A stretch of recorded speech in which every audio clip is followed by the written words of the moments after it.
Spoiler alert, the following podcast includes discussions on film that may potentially, intentionally or inadvertently, reveal plot twists, character traits, story details, up to and including endings that might otherwise be considered spoilers. Proceed at your own risk.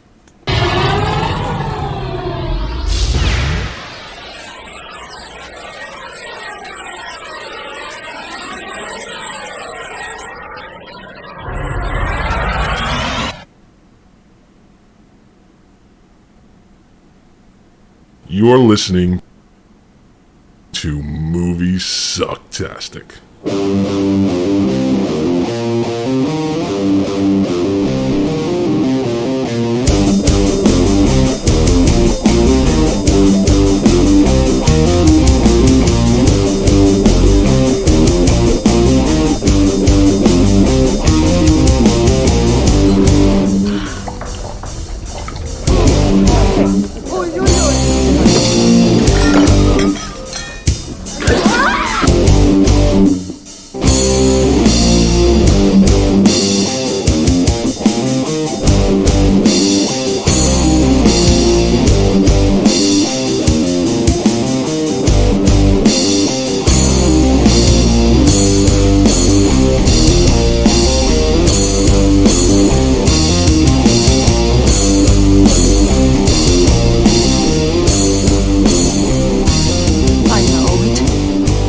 Sounds like some bad movie. Oh, yeah. Would you like to go to the pub? Just curious. You're muted. Hello, everybody. Welcome to Moviesucktastic. Let's go down to the pub. Let's do it. Let's go down to the pub and have a pint. Why the fuck not? And that's the whole point of the film that we're going to review today. I'm Scott. That's Joey. This Hello. is Moviesucktastic, and we're reviewing the Oscar nominee, The Banshees of Inisherin. Let me tell you something. Two things happened to me when I watched this movie. Did you cry? No, I cried. I didn't Dude, cry. I cried at like four of the films at least three of the films for this year. I fucking cried at least once during them. There's some shit down this year. Yeah. Sorry, go ahead. No. I was just admitting my frailty after you. One, the one thing I want to do the most after, or while watching this film, I just kept thinking, I want to watch Father Ted from beginning to end. Answer back, Ted. Yeah. and you know, the thing is, it's not that the shows are similar. I mean, they both take place in Ireland. But, The accent. Well, it's the accent, but it's Craggy Island is Father Ted. They're on an island off the coast of Ireland. This film takes place on an island off the coast of Ireland. It just... And you know... It just makes me want to watch Father Ted. I'll make another connection for you. It has that same feel that I get from the other... I started reading one of the plays by the author. Okay. The Cripple of Inisherin, which is... This is a spiritual sequel or part of the trilogy or whatever of the Inisherin films, the books, but they changed the Inisherin for I don't know why for the movie. That was a weird tangent, but They said it's a spiritual sequel to In Bruges. That too, but I'm saying there's both. He's the writer of both, so it's both. Right. Fine. Yeah. Fine. Me. But what was I getting at? I was saying that it makes me think of Father Ted. And oh yeah, yeah. Because you get the same thing where you have these simple people trying to discuss grand ideas, and also most of them are horrible people. Yeah, for sure. Yeah, but it's like the Raising Arizona thing. When you hear when I say simple folk, I just mean people who aren't interested in this shit. You know, yeah, you're raised on a farm, or you didn't go to college, and you don't give a shit about existentialism. You're not a fucking geek. You're just somebody who just wants to go down and have a pint. And and the film takes place in 1923 as well. So during the Irish Civil War Irish conflagrations, yeah. So it's a simple time as well. I mean, it really can't get much simpler. I'm just trying to just express that when I say simple, I'm not trying to. I know what you mean. I know what you mean. Just that they're not slow or stupid. Just like they say the Patrick, the fucking Gaelic names. I think that's right. Fucking just irritate me. It's like, can we just say Patrick? I mean, I get it. No, but you're killing me. Yeah. But I know. No, Scott. No. Fuck, shut up. Shut up, white man. But like when they're telling him at the bar, like he's like, well, no, you are kind of simple, but not in that way. I mean, you're not a bad way. You're not dull or dim. Yeah, you're just I mean that the same way about them as they obviously these people in the film. It's just really just like mostly just horrible people. It's like It's Always Sunny in Philadelphia, but 100 years earlier and not funny. Yeah. Yeah, I mean, not that the film's not funny. There's obviously a dark humor running throughout the entire film, and that's one of the charms of it. right. Yeah, they call this film a tragic comedy. That's what really it's labeled. is. Yeah.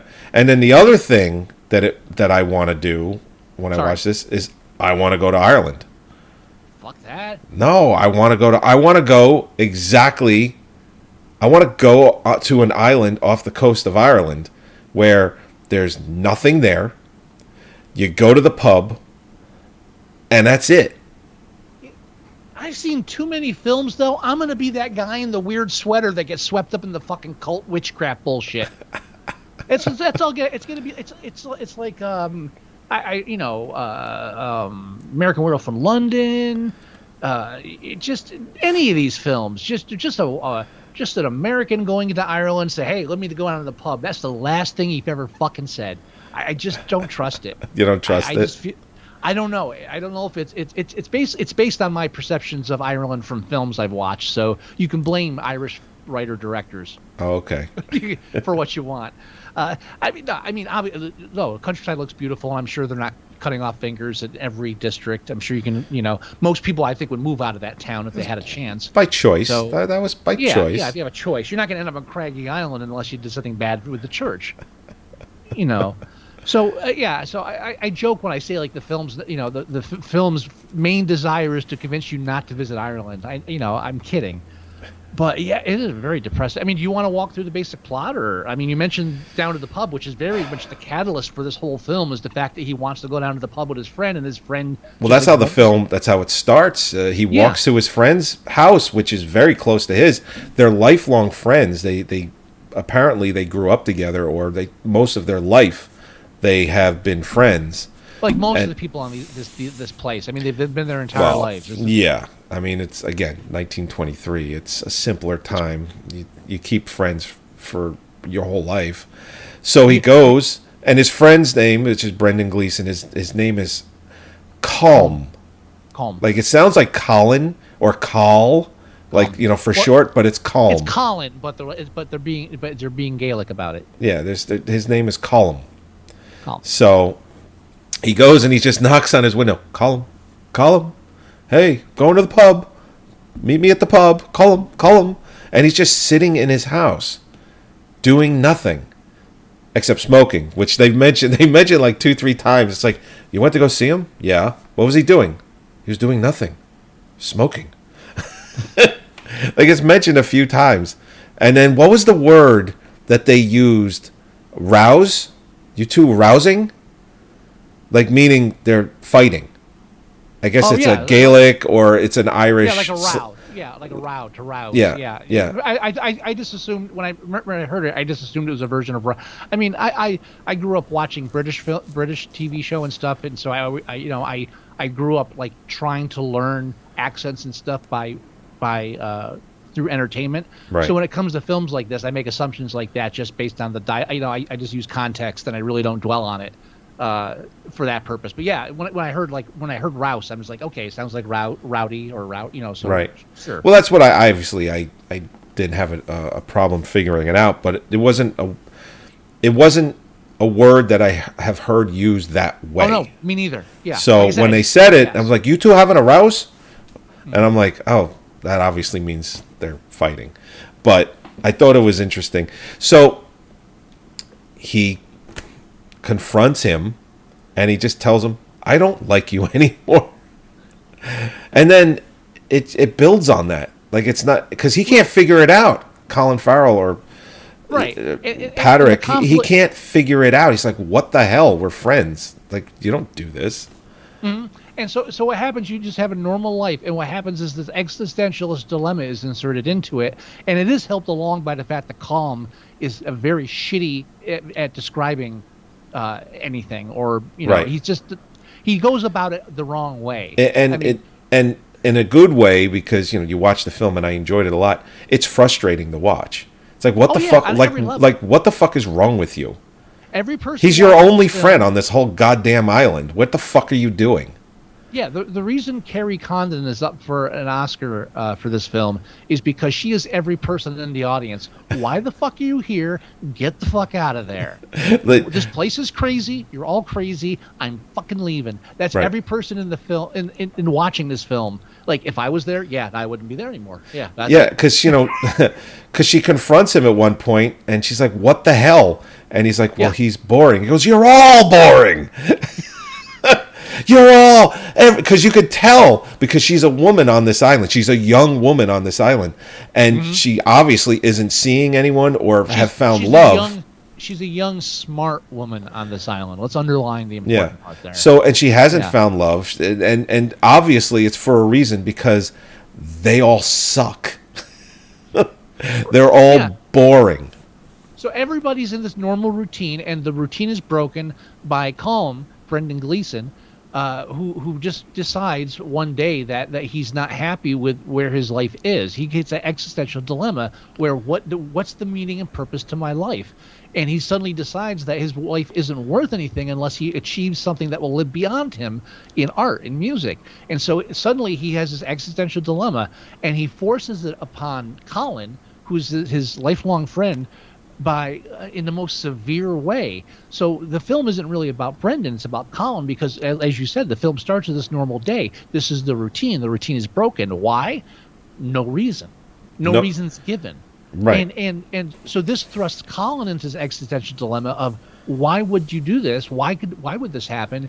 And just the fact that there's no reason behind it. You mean Patrick. Patrick, sorry. I was saying Colin Farrell. Yeah, Colin. So the reason Patrick's existential dilemma stems from this is because now he's told that he's not allowed to have this life, and life is the only thing he's ever cared about, just existing. And now he's told, you can't exist the way you used to, and this thrusts him into this. And then just the lack of communication between these two, between everybody really, except Siobhan, is what really drives this, because you're dealing with these deep ideas, but no one can really express them or understand them themselves, and they can't even figure it out because they won't talk to each other, at least not in a real sense. Right. No, exactly. And what ends up happening... No, that's perfect. What ends up happening is Colm, after he's confronted by Patrick with this, he tells him, he goes, "Don't talk to me anymore. Leave me alone." And he basically says to him, and this is at the pub, so it's in front of everyone. Yeah. And he says, "If you do, I'm going to get my shears." He has a pair of sheep shears. "And I'm going to cut my finger off my left hand, my fiddling hand, and I'm going to give it to you. And I'm going to do it every single time you talk to me, until I have no fingers left." And Patrick's like, "What the fuck?" And then, he leaves. So Patrick, they're lifelong friends. He kind of leaves him alone for a little bit. Like, it's, I think, maybe a day. But he does leave him. But then he gets drunk. And he talks to him. He's talking to the cop, who is Barry Keoghan's, the kid Dominic, who is considered the creepy kid on the island. That's his dad. And there's our dick shot for the Oscars, by the way. Yay. Continuing. He's the young kid on the island, and he goes back and forth with him. But his father is sitting with Colm. And, of course, Patrick is like, he's getting drunk on whiskey. So he's like, "What the hell? You've traded me for this guy? You'd rather be in the company of this guy who's an asshole, beats his son up." And then, he gets drunk. And then next thing you know, cuts his finger off the next day and throws it at his door. Right. So again, this vast lack of communication between the two. Combe, obviously, while he is a passionate artist, he's not really a thinker, at least in like a philosophical sense. No, there's something wrong with him. Well, obviously, but again, we're just talking about even just stubbornness, old age, and again, here's someone who's been in the same routine for a while. He's trying to break out of it. He doesn't understand how to explain it. The closest that Combe ever comes to explaining it is when Patrick first confronts him in the bar, and he talks about playing the tune and how this will last beyond us. This will be forever, and blah blah blah blah blah. And this is important. And what he's trying to express there is what I said earlier. What he can't, because I don't even know if he understands it himself. He's coming to terms with this. He's like, my life will not mean anything unless I'm able to pass something on of value. And the only thing I can think of that I can do that is of value is make music. So what he does to Patrick at this point, the fact that he's Colin, if I say Colin, you think I'm saying Calm, and that's fucking a pain in the ass. Patrick. So when he tells Patrick, I'll cut off my finger every time you talk to me. What he's trying to express to him is, every time you talk to me, you're preventing me from achieving some kind of meaning to my life. So, to punish you, I will purposely prevent myself from achieving that goal. Every time you do it. But the problem is he doesn't explain it like that. And Patrick doesn't understand it. He doesn't. And no one doesn't understand it because it's fucking insane to begin with. But here's how you know he's fucking mental, because he did finish the song. Because Patrick, he comes to his house and basically comes to fucking tell him off. He cuts his finger off and he's fucking with his head and they're not friends anymore. So he goes to his house to tell him off. He's like, listen, you fucking crazy person. I mean, that's what I'm thinking. That, obviously he was more eloquent than that. And then at one point in the conversation, Colm, he hears him, and they're actually having a real conversation, not what he felt the conversations they were having, which is why he's thinking he needs to leave him as a friend and he can do whatever he wants. But then Patrick fucks it up because he starts talking about the fiddler guy that he told to get off the island because he lied to him and said his father got hit by a bread van. That's how my mom died. I hope it's not the same one. It's like, it's 1923. It's like it was the same one. This was the same one. I mean, it was a lie, but it's like it's 1923. It's probably the same one. But anyway, so he confesses to that. But before he does, he says, "How about we go to the pub? I'll get a pint. It'll be waiting for you." And Calm actually says, "Okay, that sounds good." Like at that point, he probably was like, "Okay, we can be friends. I finished my song. I cut off my finger." But then he admits to the fiddler bread van story, and then Patrick, he fucks it up. He's like, and he could come too, and he can hang out with us. And you could see he just went right back to like, fuck. Yeah, and so in contrast, and this is before that. So I said like the closest that Calm ever gets to really explain self-understood is that first time where he talks in the bar, right? Mm-hmm. Okay, so for Patrick, the closest he ever got is that night you talked about where he gets drunk and confronts him at the bar. Yeah. And so because what happens, he actually confronts Calm and actually poses like arguments that intrigue him. It's like, oh, I'm actually having a conversation. Like this guy's actually challenging me, like intellectually, which I don't even know if he understands that's what he wants. Well, after he got drunk, Calm is like, this is the most interesting that you've been. And that's what I'm saying. Yeah. Yeah, right. and then he even mutters almost under his breath. He goes, "I think I like him again."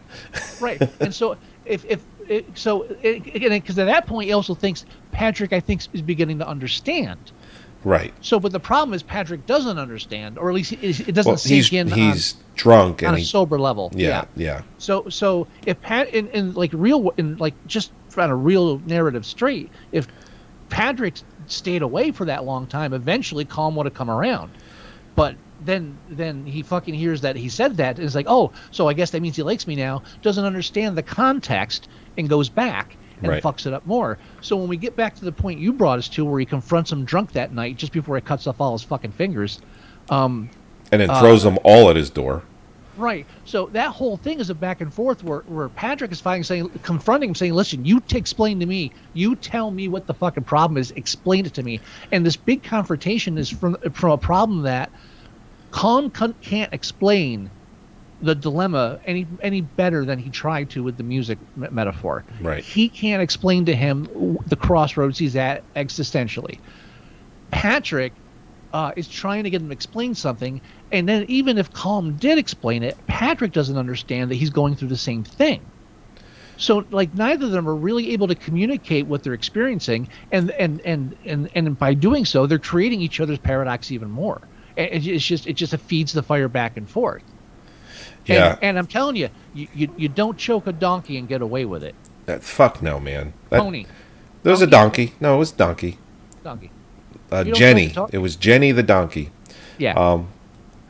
I felt genuinely when that scene happened. I felt genuinely. I was like, and you knew it was coming too. They Yeah. made so much about it. I mean, but also, Colm has the one dog, and he lives by himself, and he's comforted by his music and stuff. The dog's not, is a companion, but not a real comfort companion. It's more like a sidekick.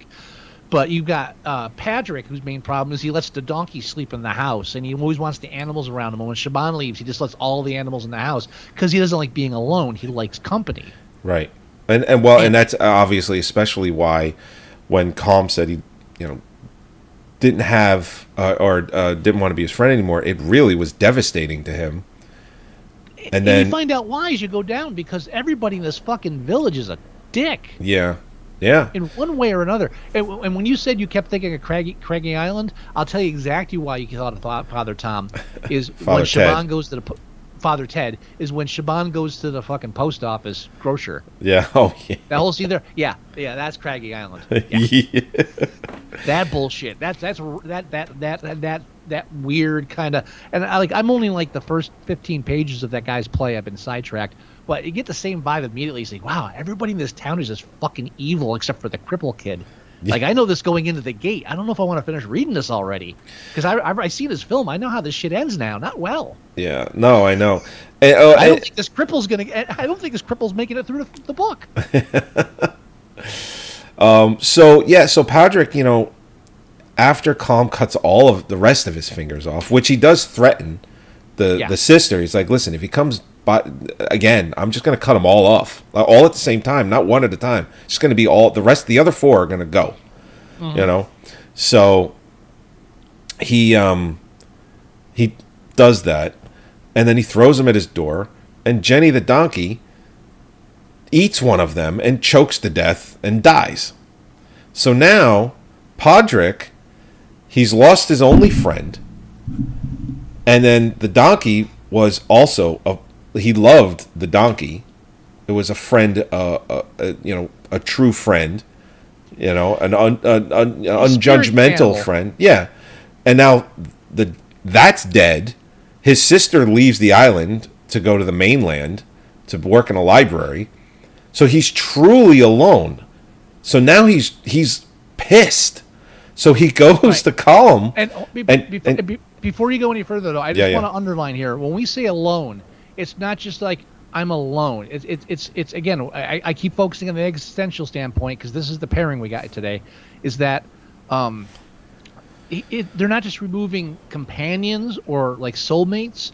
They're removing reasons for him to exist. The animals, because he loves them, so he's there to protect them. He feeds them. He's like a farmer. His sister.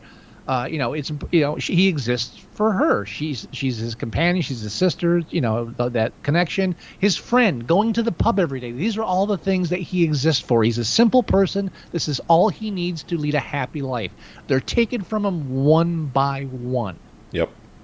And really, Shaban is the pub is the first thing we lose. The routine. Then he loses Calm on several levels. Then he loses Shaban. When he finally loses the fucking donkey, that's it. He snaps. He has nothing. Well, he has nothing left to exist for. So he's now finally in the same situation that Calm was. Calm is dragging him to this. Calm not directly, indirectly, but he's been driven to this point where he now has this existential dread where there's nothing I exist for, and and at the same time he's coming to realize that like all this simple reason and logic that he lived by, where it's like we're friends, we go here, we do this, we're together. There's no it's just there's trivial fights here and there, but this is all part of this little plan. But now he's to the point where cruel things are being done for no reason whatsoever, and it's just this kind of senselessness to it. It takes away the true concept of having any reality or any reason for anything happening. So he pretty much embraces what Calm did, which was like, if I can't have anything, if I can't have something to exist for, I'm going to tear it down. Yeah, and he confronts Calm and he tells him, I'm going to burn your house down. I'm going to do it at 2:00 on, what did he say? It was Sunday after church. But yeah, what did he say? I forget the phrase. Like God's day or it's something to signify that it's on a holy day. It's Sunday. Mm-hmm. But he says at 2:00, I'm going to burn your house down. Make sure your dog's not inside because I got no qualm with him. And he goes and he does it. He burns his house down. But Calm is inside and he sees through the window that he is. And he's fine with it. Because he's, like you just said, everything that you just said, he's taken... I wouldn't say he's fine with it. I would say he's determined at this point. No, he's fine with it. And I know he's fine with it by how he talks to him on the beach at the end of the film. Because Calm says to him, he goes, I guess we're even with the burning down of my house. He goes, no, we're not. He goes, we're not even. Because he's removed his reason to exist. He's removed his cause, his purpose. Because he says to him flat out, he goes, if you stayed inside, we'd be even. Yeah, exactly. So he's fine with him being inside. He was okay with it. He's essentially killed him. Yeah. But I was when you said he was fine with it, I'm sure he's fine with it at that point when they're at the beach talking. He says so. I'm convicted. What I was saying no to was the idea that he was fine with when he looks in the window, sees he's still in there and he's burning, and he walks away. Right. At that point, I wouldn't say fine. I would say determined. Like he looked in because he wanted to know. He had to know if he was actually in there. Oh, but okay, sure. Yeah, that's what I meant. Okay. By that. So we're just talking about two different moments in the film, but we're both right. Okay. Yes. So I got a quiz for you. Oh, shit. Paying attention to this film. Oh, God. I'm too tired. But go ahead. How many Banshees are in the film?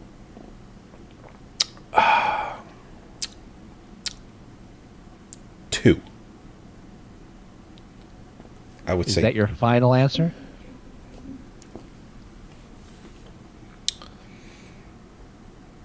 Yeah, I would say 2. Okay.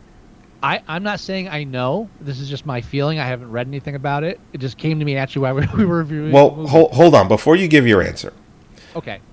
Colin Farrell, his character, Patrick, tells him flat out, he goes, but there are none. Right. And Colin is like, yeah, I know, but I like the title. I like all the she's, the SH's and all that. Mm-hmm. So, I don't know. I mean, it could be a trick question. See, and there's a true moment there, because what did he just do? Because before he was talking about what this has to have meaning, this will, to survive me. So he was like, well, but the title's like, I just liked how it sounded. So it has no meaning. Right. So like admitting it, just the pointlessness of the entire, or at least the obliviousness to the entire struggle to begin with. Right. But all I want to say is, like, again, I thought of this while we were reviewing the show, like during the podcast. I thought of this, so I don't have any backing for this, but it just occurred to me. So what's your reasoning for the 2? Are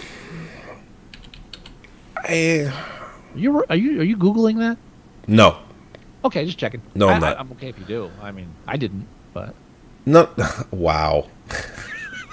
No, I was actually going on to their box office mojo for the film, because we're going to talk a hair about that.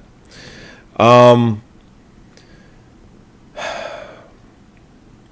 get the old lady maybe is one, but no, I don't know. All right, let me I'll run through it real quick. Don't Okay. take long. All right, so go for it. What's a banshee? Female they're female creatures. Spirit guide or Could be something. Spirit monster, that kind of thing. Well, what they do is the whole thing is that they're the banshees. If I'm thinking about it here, they lure men to their deaths on the rocks. Right. So that they have the sing song and it's beautiful and say, oh, let me go, and then they crash their boats. So the whole idea of enticing someone to their own death. Pardon me. So obviously the first banshee is Siobhan. Okay. I mean, Because I would think the old lady, just because she tells them that there's going to be that's predicting. That's foreseeing. She doesn't cause any death. Siobhan is this attractive woman that Dominic is attracted to, and Dominic, and really when she shuts him down, like they always have this back and forth where he acts stupid and she calls him an idiot, and it's really, so they actually have a real moment where they actually communicate. Speaking of communication, and she really communicates to him that I like you. I don't have anything against you, but there's no fucking way I'm even kissing you. right. And he realizes then and there that the one shining thing that he actually had to look for was beyond his reach. And so, Or as he said, that dream is gone. Exactly. He literally, unlike the other two who are going back and forth and can't really express themselves, this fucking waterhead just like pretty much explains exactly what happens. Yeah, I've lost my dream. I've lost my only thing. So there's his existential crisis happens right there, and that leads right to a obvious suicide. And so she has lured, and she doesn't even know it happened. Well, she does now with the letter at the end. But so she has lured him to his watery demise. There's your literal banshee. Right. The other two banshees are Patrick and Calm. Both of them inadvertently lure each other with with their friendship and their refusal to acknowledge it. Yeah, I mean, I was gonna say the two of them, but they're not female. But I get what you're saying. Well, that's when you stretch the metaphor, but I mean, like, in a narrative sense for the film, like they're the symbolic banshees as well, but they're two banshees who actually attracted each other, and it's just this doomed spiral because neither of them can achieve what they want, which is the destruction of the other. And even though they don't want that, because of the situation, that's their instinct. The scorpion and the frog nonsense. Okay. I love films that make sense.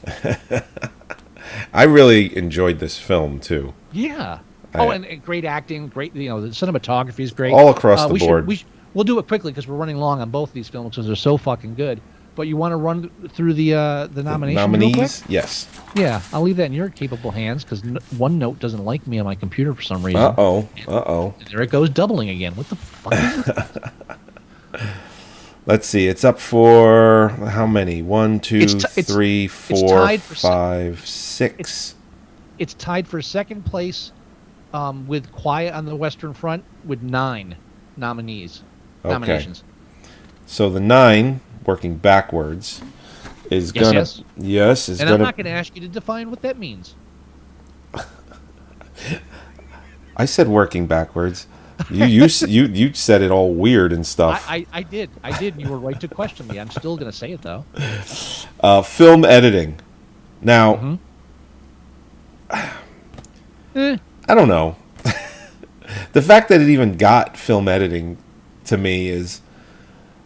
I feel like if I was a film editor, I'd have a better understanding as to why. Maybe, yeah, sure. That knowledge is beyond. It's like costume design. I don't fucking know which one's the best. I don't work in the industry. That's Right. one of those things where I just kind of like I admit my ignorance on that point. I understand how film editing works, but on a professional level, I can't tell you which one's the best edited. I can give you an amateurish, I would say. Right. Like I don't anybody on fucking YouTube. It just doesn't seem like it would. And again, don't work in the industry. I agree. But it doesn't feel like it would be a very difficult film to edit. Mm-hmm. To me, you think the other nominees for that, like Elvis, music is always harder to edit because it's so fast paced. Everything, everywhere, all at once, insane editing there. Well, See, that's what I'm saying. We appreciate quick editing because we can see how hard painstaking it might be. Right. But so we're not going to recognize editing. We know the extremes, like one continuous take, 5,000 cuts in 3 minutes. Right. But when we hit the middle part where it's just normal stuff, it's kind of invisible to us because we're not professionals. Yeah. That's all I'm saying. Tar, another music film, and then of course Top Gun Maverick, which with all the fighter jet stuff. It's my point. Yeah. So all right, so there's that one. Moving on is original score, which I would like this to win that. I think, yeah, with all the fiddling music and just the transition music is really good. Yeah, maybe that wins. Don't know. Yeah, maybe. Yeah. Original screenplay. Which is it's up against Everything Everywhere All at Once, The Fabelmans, right. Tar, and Triangle of Sadness. Honestly, I think it gets it. It's going to be between that and Everything Everywhere. I agree. For me, Triangle of Sadness is a long shot, and again, I have not seen Tar, so I'm not 100% on the screen on this version on this category.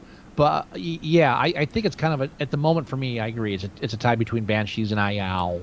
Ayao. Is that what people? Is that what people refer to it as, or is that what you do? If you look is that what you're doing? If it's listed online, a lot of sites will abbreviate it to the titles like you normally do, like TMNT for Teenage Mutant Ninja Turtles. Sure. So, but for this one, it's EEAAO. So I look at it and I just think, ow. That's all. That's the sound I make when I step on one of my son's Legos. And in fact, there's another film that's nominated that's called EO. I think I'm within my rights. Okay. Okay. Actor in a supporting role. It's got 2 nominations there, which is Brendan Gleeson, who is Calm, and Barry Keoghan, who plays Dominic. Yeah. I think Dominic is a long shot, but a good one because it's like that young talented actor kind of thing where right. And what's interesting is the production company, I guarantee you, put Colin Farrell, Brendan Gleeson, and Barry Keoghan up, and Colin Farrell didn't get the votes. Yeah, well, hey, it's a more subdued role, I think. I'm not saying it's and I'm not saying Barry Keoghan as Dominic isn't good. I just honestly think Colin Farrell was better. Oh, and also I'll play the age card if you want. I think Brendan Gleeson is getting a bit up there in the years. He's definitely. I think he's in his late 60s. He was born in 1955. I'm not doing math. 55. That's not too bad. That's like 20 years older than me. Yeah. If he's 55, that would make him. Yeah. He's getting up there. Yeah. It would be. He's 70. He's not 70. Almost 70. He's 68. Almost 70. Which is what I said. Right. Nailed it. Anyway. Maybe play the age card again. Talented actor. Maybe. Has he ever received an Oscar before? I don't think so. I think he's gotten a nomination before, but not an Oscar. He's never gotten an Oscar. No. Nominated for 1 Oscar. It just says. Oh, so then this is his first one. I think so. Yeah, he has a lot of other. But again, that's his first Academy Award nomination. But he's been up for BAFTAs, Primetime Emmys, AARP. My point. Thank you. There's a whole list. He's been up for a shit ton of awards. Actually, there's a number at the top. 104 nominations and 21 wins. Jesus. Wow. So yeah, I think this is up there with the Judd Hirsch thing. So yeah, this guy's earned his place. So maybe I think for that reason, I'll give you a politics. Well, I mean, Ke Huy Quan, he's the favorite, but obviously I haven't seen others, but I would think Brendan Gleeson, he's right up there. I think he's his challenger. Yeah. Yeah. Actress in a supporting role, Kerry Condon, which is his sister in the film, Siobhan, for the Banshees of Inisherin. I don't think so. She was good, No. but it's almost not nomination territory. I agree. Again, great performance. Oh, Okay, Colin Farrell is nominated for actor in a leading role, Lead role, yes. which is interesting to me because again, the production company is the ones that do this. So, Brendan Gleeson is in the supporting role category. Yeah. And Colin Farrell is in the leading actor. They're on the screen for the same amount of time. But Colin is the main character. We follow him through the film. The film is mostly not 100%, but it's mostly shown from his perspective. We do jump around a lot. It is. But he's our focus. I mean, obviously, they make the decision of who gets nominated or who they submit, but they could have easily put Colin Farrell in the supporting and Gleeson in the lead, and it would have been the same thing. Listen, it just nearly every scene that happens, they're in together, and when they're not, it's just a different supporting character that they're talking to. Just a thought. It might actually come down to how they're actually building the credits based on their contracts, since they're with the guild. Who knows? So it might really come down to he's listed contractually as the lead actor. Okay. I don't know if that's how it's judged, but that might be a consideration. But anyway, no, he's not going to win, even though he's excellent in it, because it's going to Brendan Fraser for The Whale. I've said that it is a gimme. If there is one, like if there's gambling odds, I would put money on it. Like I actually would put money on it. It's a guarantee. If he Unless they find a dead body in Brendan Fraser's house, he's winning. Yeah, unless Brendan Fraser like kills. Actually, I'm just gonna stop there. That was going down a dark path, and I want to kills a small donkey. If he kills a small donkey. Yeah, if he eats a child, whatever,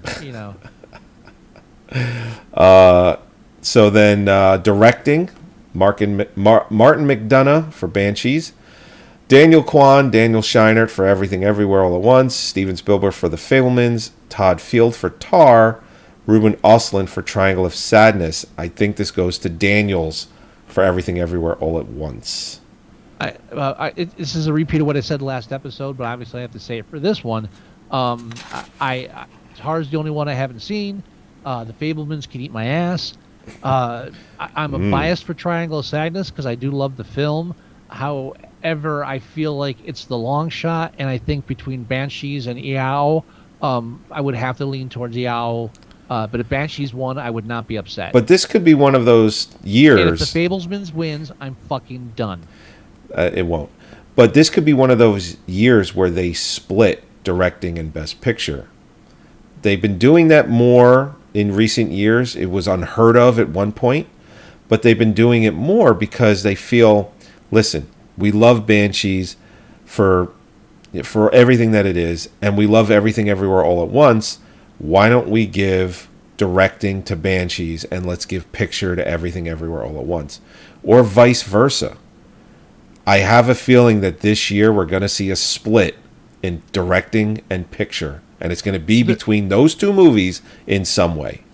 When you have enough high-quality films, which thankfully we have this year, you have a really good chance for a split. I'm really with you on that. This is a good year for it. There's no film that really shines above. I mean, we do have a film that shines above everyone else. Yeah, but not by. I mean, there's a lot of strong contenders. Oh, Even if you cut out the 5 that never would have been nominated for Best Picture, and you just kept All Quiet, maybe not even All Quiet. If you kept Banshees, Fabelmans, Triangle, Yao, and maybe Tar.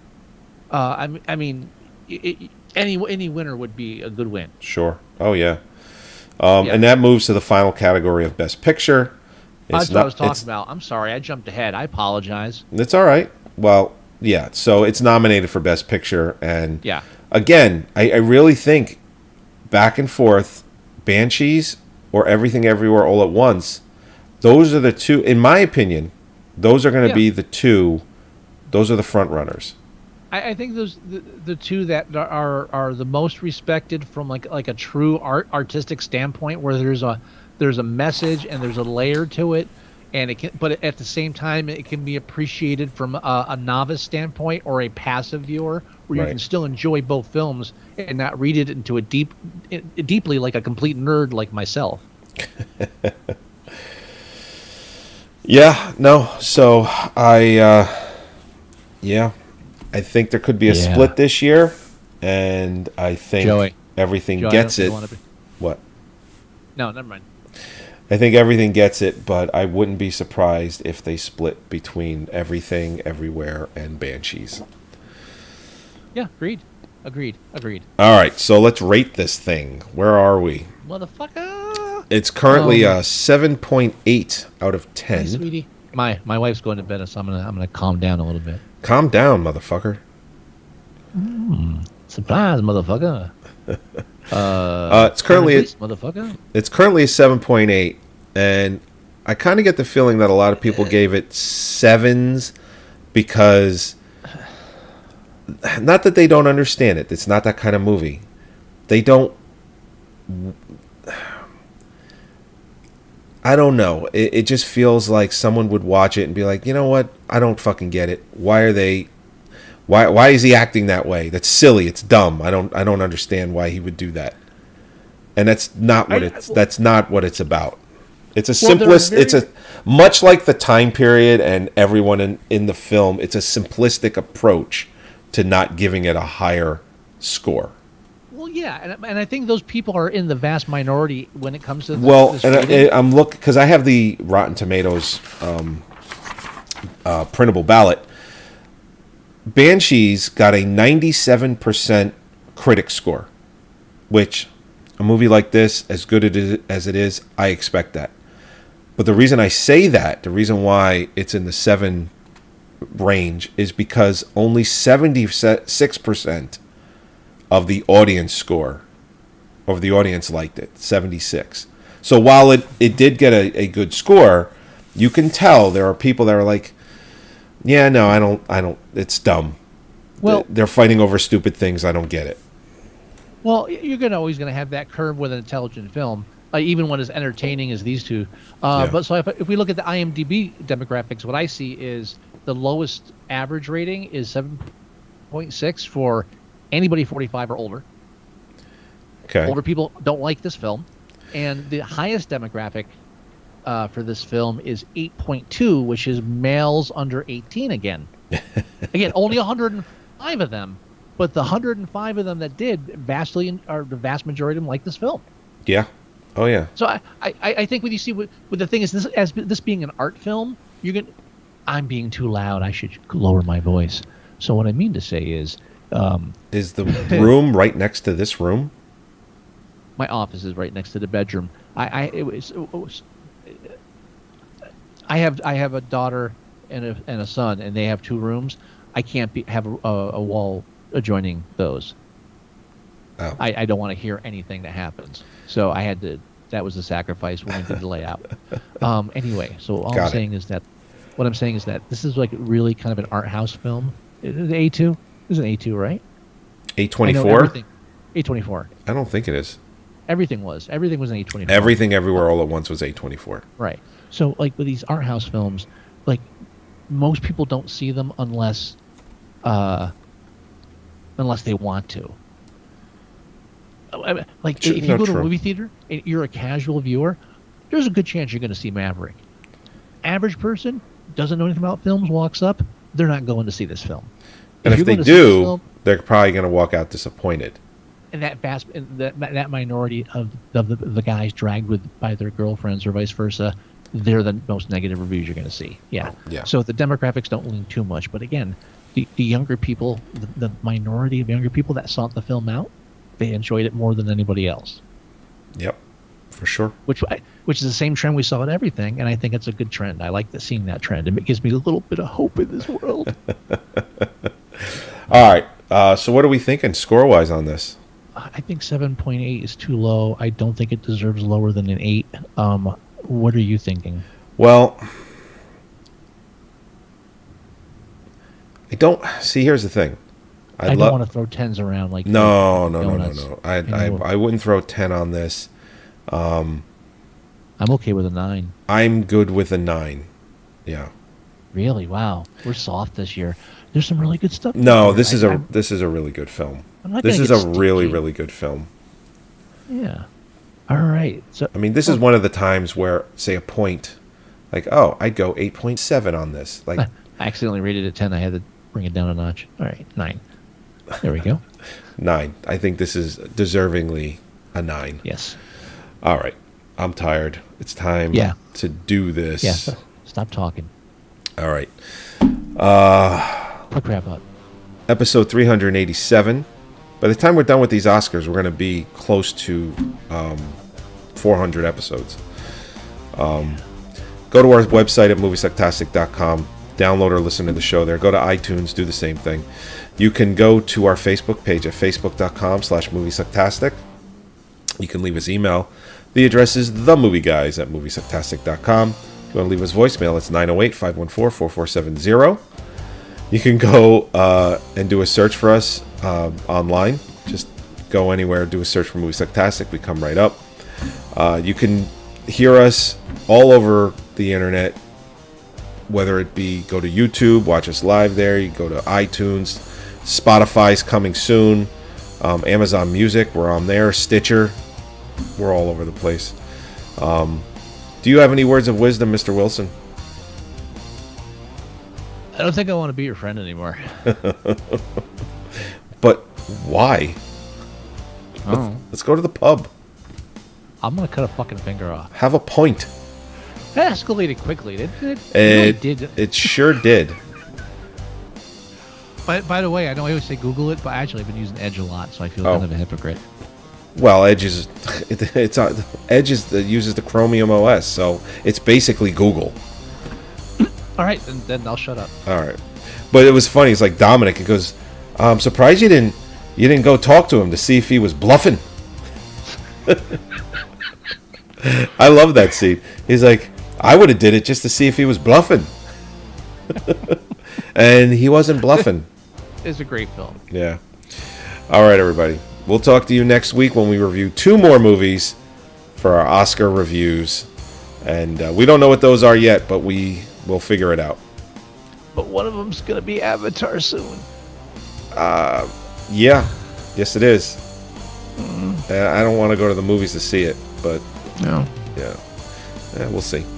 All right, everybody. Bye-bye. Bye.